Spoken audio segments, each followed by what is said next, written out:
Yuri? Oh, thank God. I'm immediately concerned. His voice sounds strained and I can hear him panting. Is everything okay? Where are you? I just got off work and I am walking home. What's going on? I need you to get to our apartment as fast as you can. I'm worried about Sayori. I immediately changed direction and began power walking towards Sayori's apartment. What happened?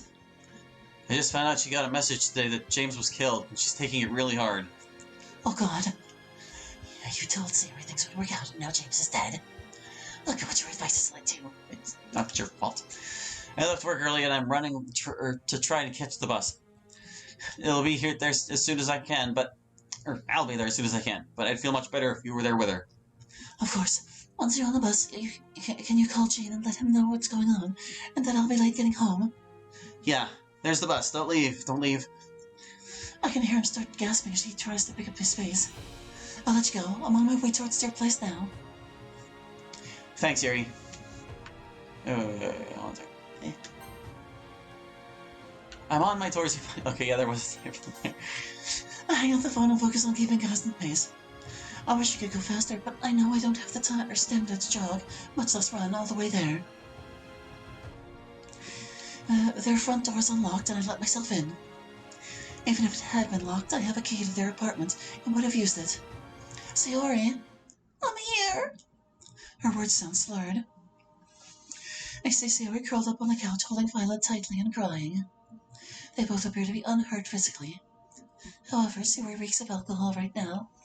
This scares me. While Sayori has the occasional drink, I've never seen her get drunk before. Especially because it messes with her medications. Oh, Yuri, James died. I heard from Lucas and came straight here. This causes Sayori to sob and drop a piece of paper she had been holding. I reach down and pick it up. To Mr. Meredith Caleb, Antagonist, and Mrs. Sayori Earthson. Oh, it's from them. I was incredibly saddened to hear of the passing of Corporal James Antagonist. Your family must be going through a range of emotions right now, from anger to devastation to pride. Knowing that your son passed while serving this country, hopefully brings you a small piece of comfort in this difficult time.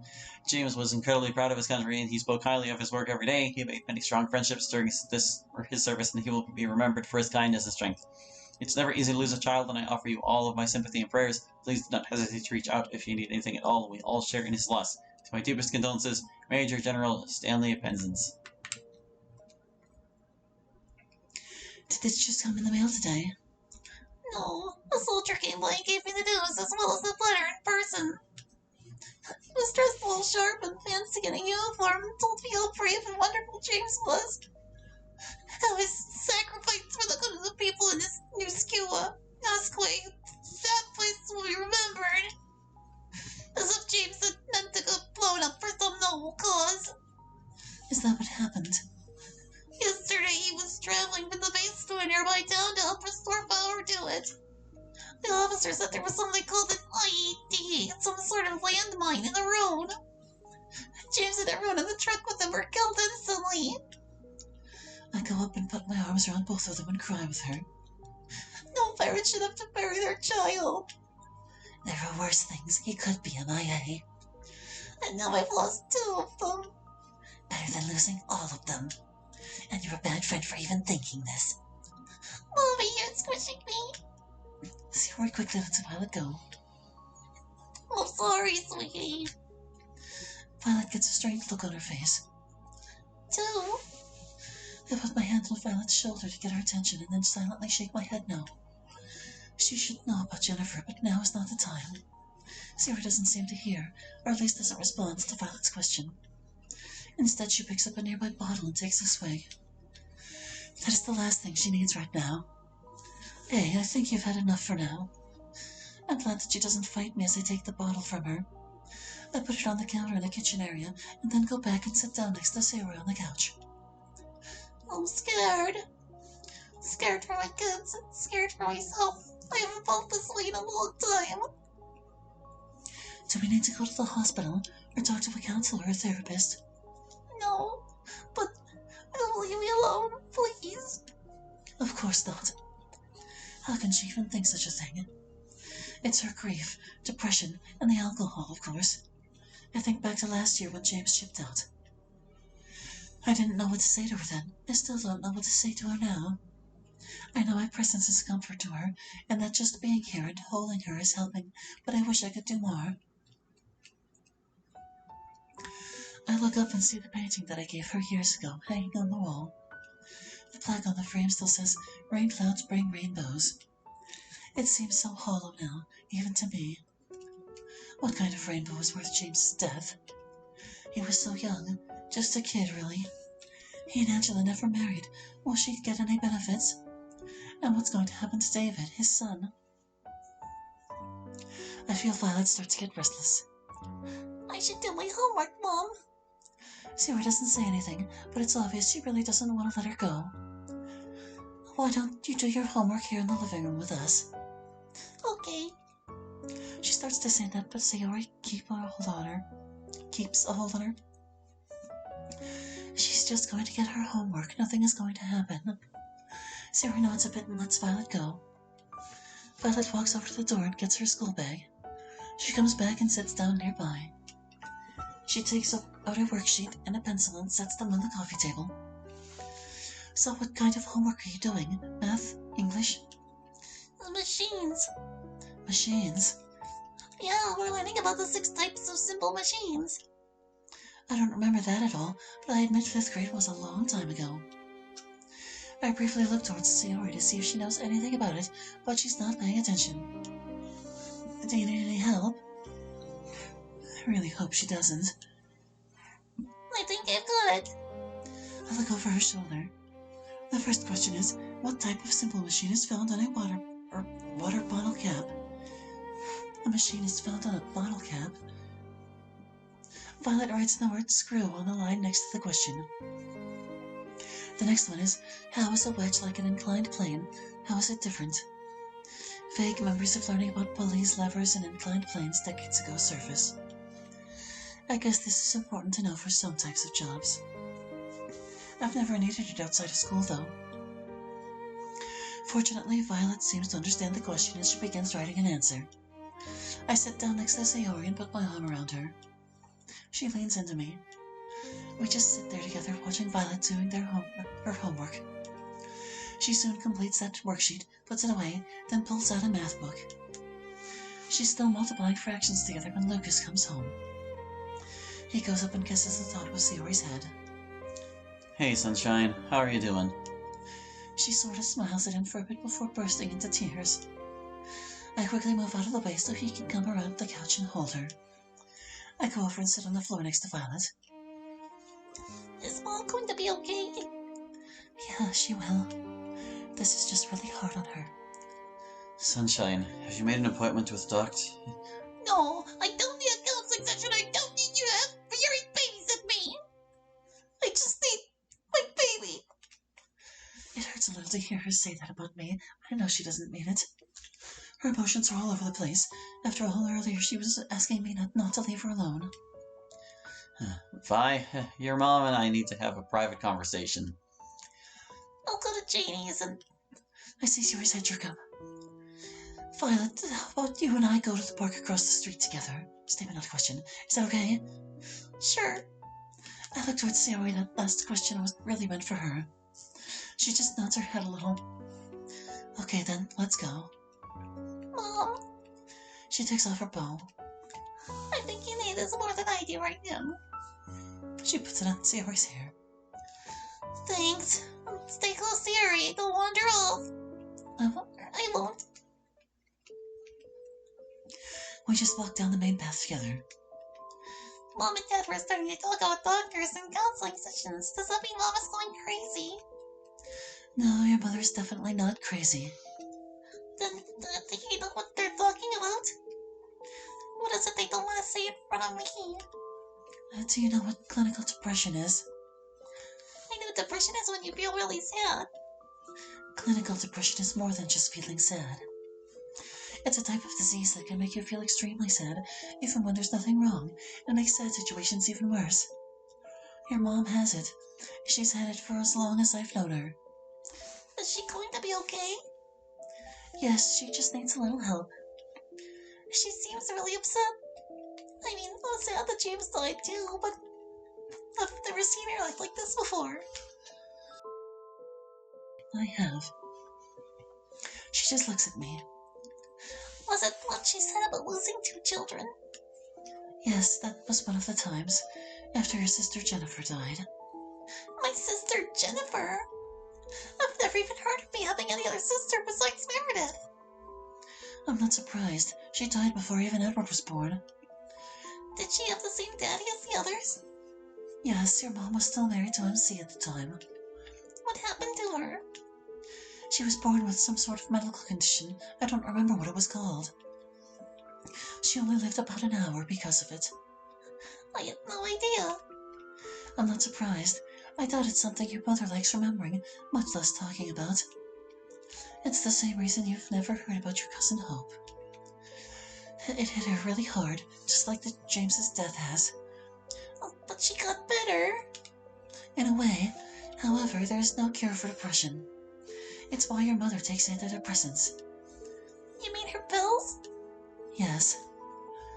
So why aren't they working now? They are, but antidepressants don't keep you from not feeling sad. Just help with the disease. She was on them when Jennifer died, but still needed some grief counseling to help her. I think that is what your dad is trying to convince your mom to do right now. Go to counseling to help her deal with James's death. So why did she take pills if she still gets sad and needs to go to counseling? An image of Sarah literally at the end of her rope flashes through my mind. Because clinical depression is a deadly disease that can kill if it is left untreated. Your mother almost died of it. I'm not certain I really understand. That's okay. In a way, I'm glad. I hope you never have to know what it's like. I don't really know either, except from watching your mother. We continue walking in silence together for a while. So Mom really is going to be okay? She keeps asking me that. I understand why, though. She's really worried about her mother. Yes, she's going to need a bit extra love from you and your dad for a while, and maybe help from a doctor, but she'll get through this like she has before. Your dad knows about her disease too. He'll take special care of her to make certain. So why don't they want me to know? And why are you telling me all this when they won't?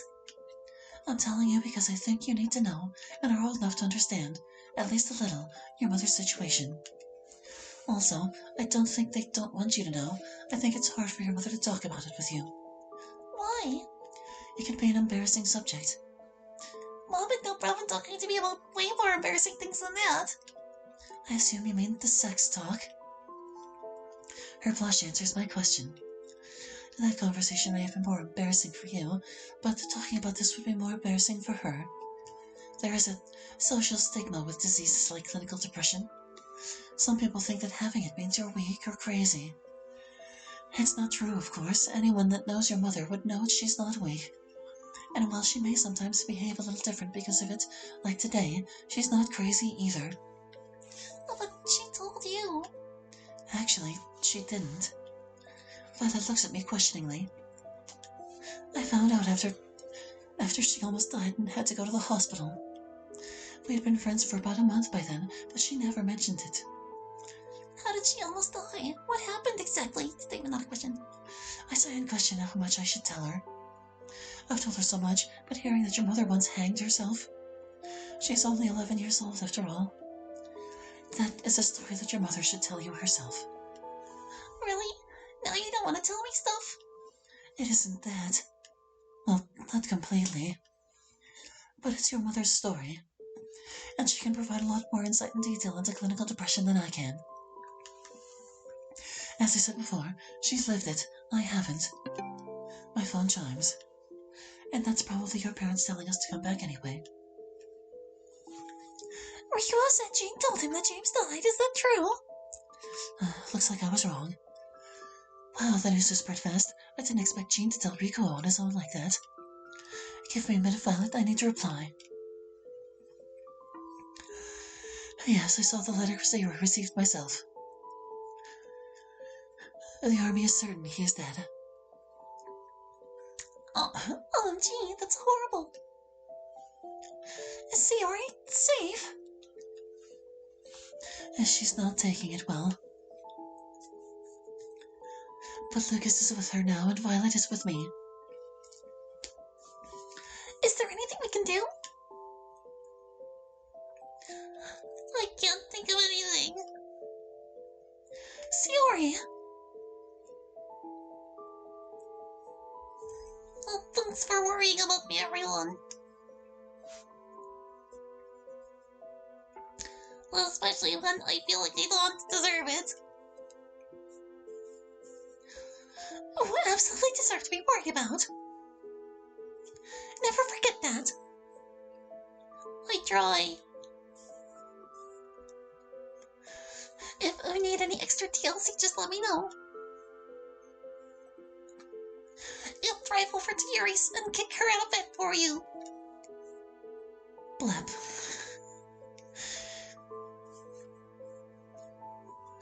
Yuri doesn't need it. She's always there. BTW can be bring Violet home now, Yuri. Thanks. We're on our way. Was that Chris and Akiko's mom? Yes, along with your mom and another of our friends. Your mom says it's time for me to take you home. Okay. We turn around and start walking back. My mind keeps thinking about what Sayori texted about me always being there. It's true that I'm always there for my friends. But so often I feel like I'm only there as a spectator. As if life is some kind of sport, and I'm just sitting in the bleachers cheering others on, but unable to play myself. You're a bad friend. That nothing I do really means anything, that my life doesn't matter. You want everything to be about you. Like today, I was there for Sayori, but I didn't do anything besides watch her and Violet. You want to be the center of attention. Made certain she didn't hurt herself. A good friend would care less about herself and do more for them. I wish I could do more for those I care about.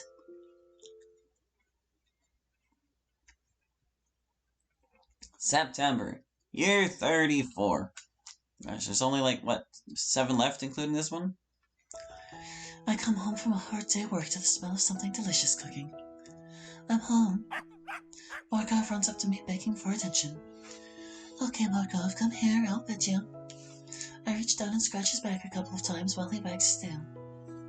I see Jean and Violet reading together in the living room. Hey, hun, how was your day? Pretty good. Had a nice birthday chat with Natsuki during lunch again. How's she doing? Same as usual, and still convinced that if I just keep reading Parfait Women, that I'll enjoy it like I did Parfait Girls. I told her that I've read 3 volumes already, and it still seems like an unnecessary sequel made simply to cash in on the popularity of the original series. Dinner smells good. Did you make mustard? I was about to say mustard rabbit. It's a recipe Jean found years ago. It has rabbit meat cooked in a sauce made of mustard, cream, and bacon. I absolutely love it. However, the fact it breaks my diet, along with taking hours to cook in a crockpot, means Jean only makes it for special occasions like my birthday. And I'm a little concerned about Violet hearing that we're going to be having rabbit for dinner tonight, though. She can be a little picky when it comes to food, and I know some kids can't handle the idea of eating a bunny. Mustard meat for my birthday. I hope he gets the hint. He glances towards Violet. Yeah, I made mustard meat for your birthday dinner today. It should be done pretty soon. He looks towards the clock. Actually, I should start cooking the rice now. He goes into the kitchen. I turn my attention to Violet. So what are you reading? It's a sci-fi book in the Jean let me borrow. It's about a group of young boys trying to escape from giant alien tripods that have taken over the Earth. Alien tripods? Do you mean the War of the Worlds? No, it's called The White Mountains. Jean calls it out from the kitchen. It has some similarities to the War of the Worlds, but it is its own series and is meant for young adults. It was one of my favorites when I was her age. I don't think I've ever read it. I like it. That's good, though I have to ask you if you finished your homework yet. Yes, Yuri. Jean wouldn't let me do anything else until I did, even though I have all weekend to work on it. I ruffle her hair a bit. Good, I'd hate for your mom and dad to not let you stay with us again, because your grades slipped. Meredith gave birth to a healthy baby boy last week. She and her husband Jack named him James after her brother.